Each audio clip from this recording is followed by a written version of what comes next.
Hello everyone. In today's lesson, we're going to be introducing inverse normal probabilities. So up until this point, we've been looking at probabilities going left to right, right? So we've been starting with the probability that x is, let's say, less than or equal to some value a. And then what we've done is we've converted this to our standard normal by using a minus mu over sigma.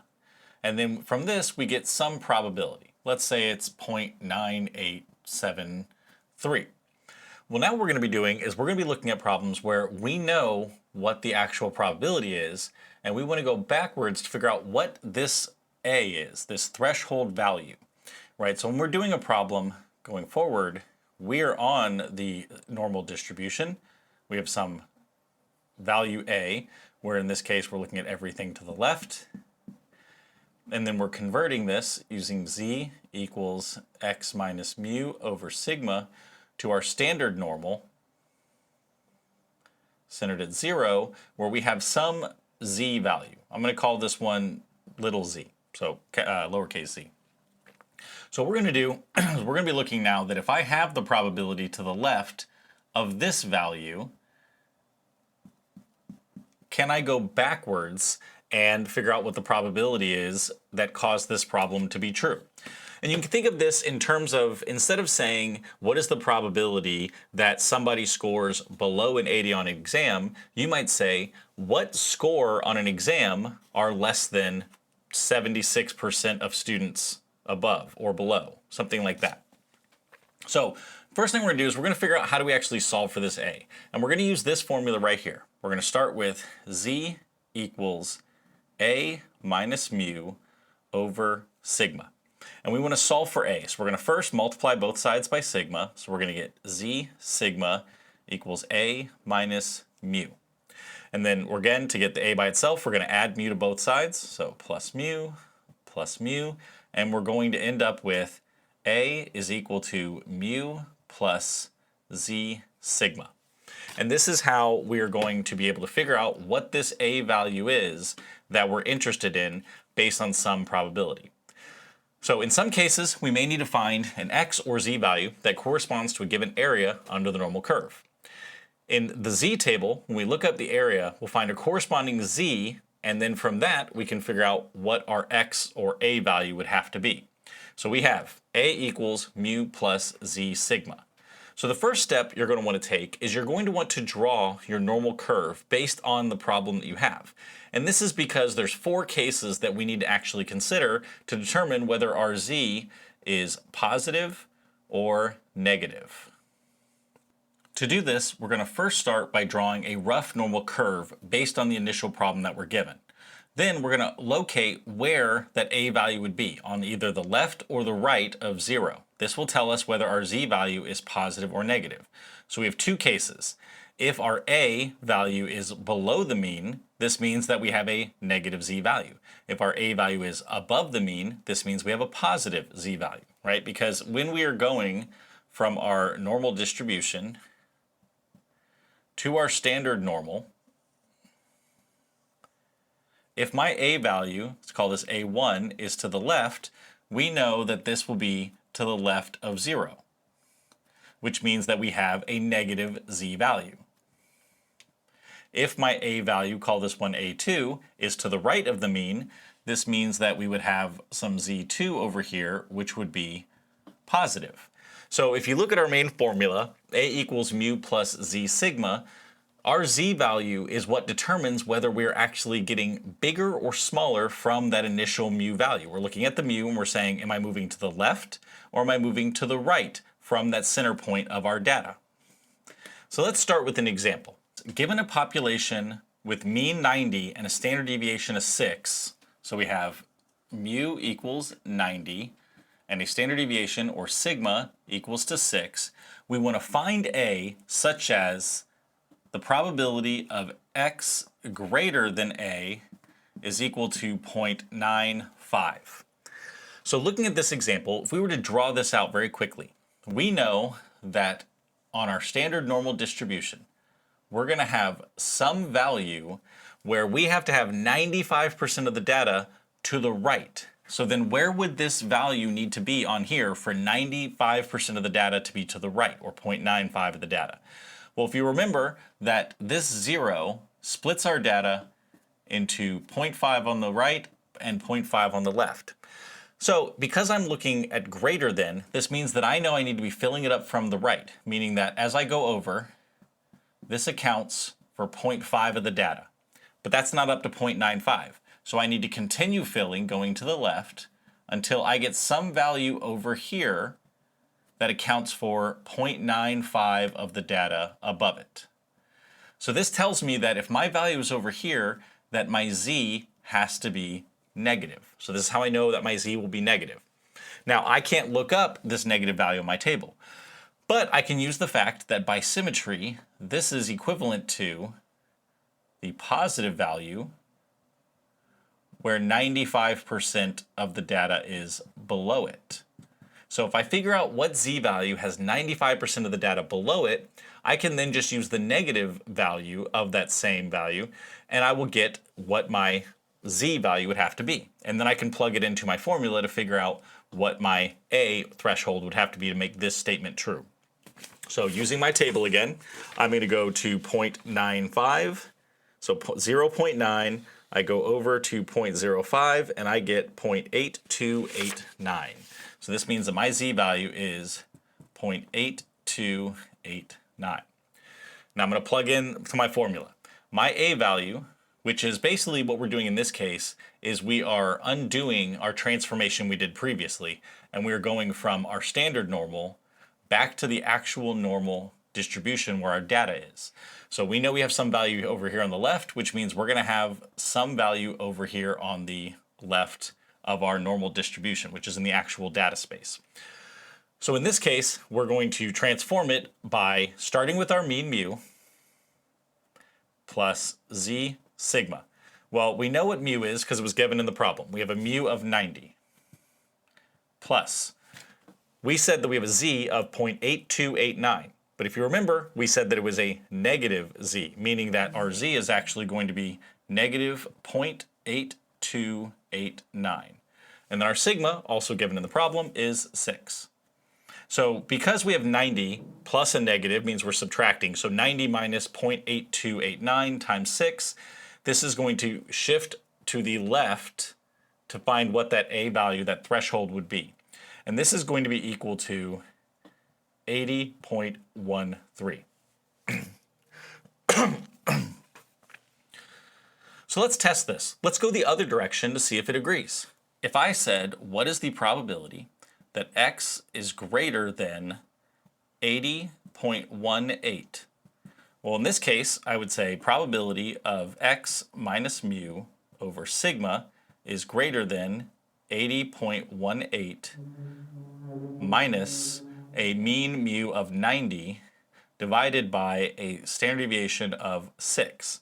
And in this case, what I'm going to get is I'm going to get probability that z is greater than 0.8289, which of course, if we were to draw out that normal distribution, we're looking for the z value where 0.8289 is above it. We're going to use symmetry, which would mean that we're going to find the positive z value where 0.8289 is below it. And then from there, we can figure out what this would be. And in this case, it's going to end up being equal to around 0.95. Now, of course, because there's some rounding, it may not always be the exact same answer, because when you're actually doing this calculation, you may have actually rounded it a little bit. But you should get an answer that is pretty much spot on, because you're just undoing what you did going forward when you do your inverse normal.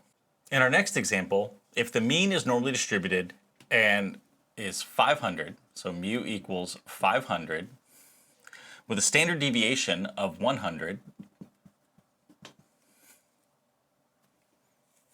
find the value of x such that it covers 60% of the area to the left.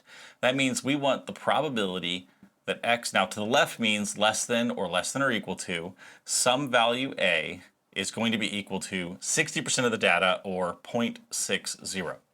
So if we were to draw our standard normal distribution, because we're starting from the left, we actually are going to be filling in from the left. Well, the 0.5 of the data will be to the left of 0, meaning that that's still not big enough for 0.60 of the data, meaning that we would actually need another 10% to come from the right, meaning that our z value is actually going to be here on the right, meaning that it is positive. So now let's figure out what this would be. We want a positive z value where 0.60 is below.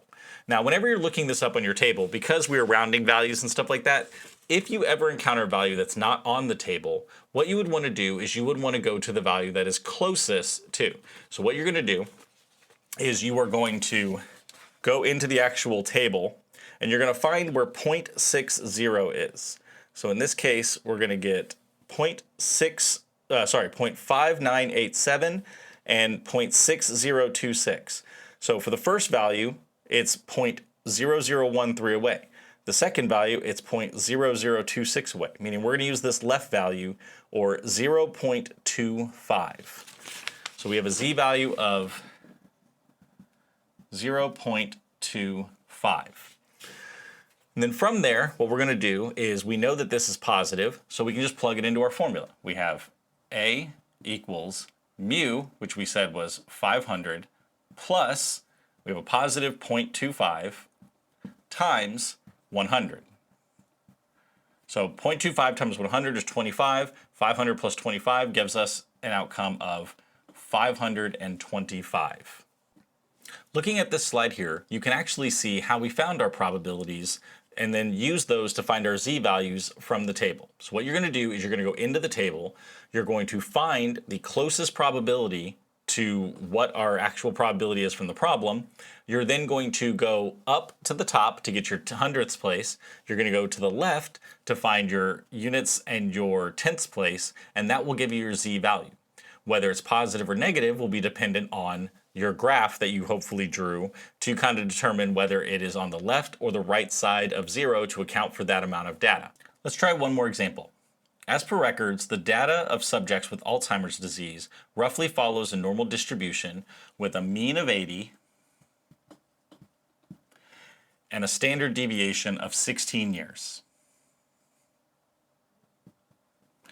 So in this case, we're looking at the age that somebody would likely have show signs of Alzheimer's. So we have a mean age of 80 with a standard deviation of 16 years. The first part of the problem asks us, find A such that the probability that X is greater than A is equal to 0.9. The second problem asks us to find the probability that X is less than A is equal to 0.975. So for the first one, we have probability X is greater than A accounts for 0.9. So if we were to draw our normal distribution, we know that for 90% of the data to be above this point, it has to be here on the left, because this accounts for 0.50 on the right, and then we have 0.40 to the left of 0, and this would give us 0.90 to the right of this value, meaning that our z has to be negative. So plugging into our formula, we get A is equal to mu, which we said was equal to 80, plus we have a negative z value, and then it's going to be times sigma of 16. So let's find what this z value is. By using the complement, we'll find the z value on the right side and just know that it's the same as the z value on the left side, meaning we'll use the negative. So we're going to go into our table, and we're going to find where 0.90 is. So 0.90 is going to be right here between this value of 0.8997 and 0.9015. So 0.8997 is the closest value. So we'll go over here, we get 1.28. So we have a z value of 1.28. But we said that we know it's negative, so this is going to be negative 1.28, meaning that we're going to be moving to the left. Our value should get smaller than 80. So plugging this in, we're going to get 59.52. So what does this mean in the context of the problem? Well, what we've just said is that if the mean age of somebody showing signs of Alzheimer's is 80 with a standard deviation of 16, this means that the age at which 90% of the people showing signs of Alzheimer's are older than is 59.52. That means 90% of people that show signs of Alzheimer's are over this age. The next problem asks us to find the probability x is less than a equals 0.975. So doing the same thing, this time because we're less than, we're moving from the left. So again, we're beyond 0.5, meaning that we're going to fill in this 0.5, and then we have to go further to the right to get the rest of the 0.475, meaning that our z value is going to be positive. So let's find what that z value is. Again, we go to our table. We find 0.975, which is going to be equal to, exactly on the table, thankfully, it'll be 1.96. So plugging this into our formula, we get A is equal to 80 plus 1.96 times, and we get our standard deviation of 16, which is equal to 111.36. So putting this in the context of our problem, this is saying that 97.5% of our patients showing signs of Alzheimer's would be less than 111.36 years old, meaning that the 2.5% of people who are older than this age would be over 111.36 years old. Thank you for watching. To continue learning, click the linked video here for the next lesson. If there's a topic you'd like me to cover, let me know in the comments. Don't forget to subscribe, and I'll see you in the next video.